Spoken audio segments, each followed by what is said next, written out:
Well, over the years, the atmosphere in school classrooms has changed. We're talking about everything from the way teachers teach to the way that students are disciplined. What was once considered an okay disciplinary action could now get some teachers fired and sent to jail. Our Barclay Bishop takes a deeper look into school then and now. It is tonight's News Channel 6 Extra. Leave this room and don't come back until you're ready to apologize to me. What was corporal punishment then and now has changed. Pat Bureau would know. She worked in the Richmond County school system for more than 20 years, retiring as the assistant superintendent. It's very different from what it was when I was in the classroom.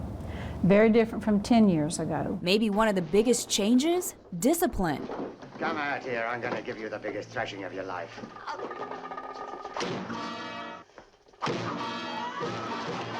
We would receive corporal punishment by paddle or in the hand with rubber straps. The no pain one was sit in a chair in the corner, facing the wall, away from the class. The old tried and true, have a child stand in the corner for 5 minutes, 2 minutes, that's corporal punishment today because it's physical.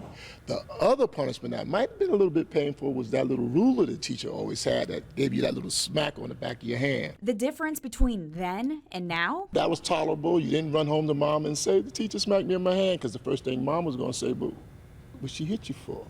But some say that's just not the way society works anymore. I think it's very frustrating for teachers. I've had teachers talk to me about this was just a hard year because they are not able to discipline the kids. So what can a teacher do? How do you educate a classroom of 20 or 30 students when you have to worry about controlling just one student who may be disrupting the entire class? We've got to give the schools more support, and we have to enact laws if that's what it takes to allow the teachers to manage their classroom while teaching them. Now, to set the record straight, no one we talked to said that physical abuse is the answer. In fact, the #1 thing they said that they thought was the answer: start at home. Even the teachers should. You have to attempt to communicate with the parents.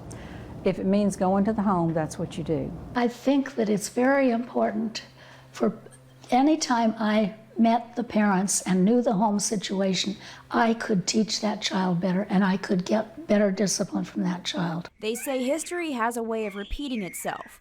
Will it when it comes to something like school discipline? Probably not.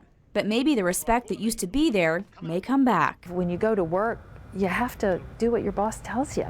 And you know, if you don't want to, then you need to get a different job. So by us allowing children to not recognize that they have boundaries and limits, we're doing them an injustice. Barclay Bishop, WJBF News Channel 6.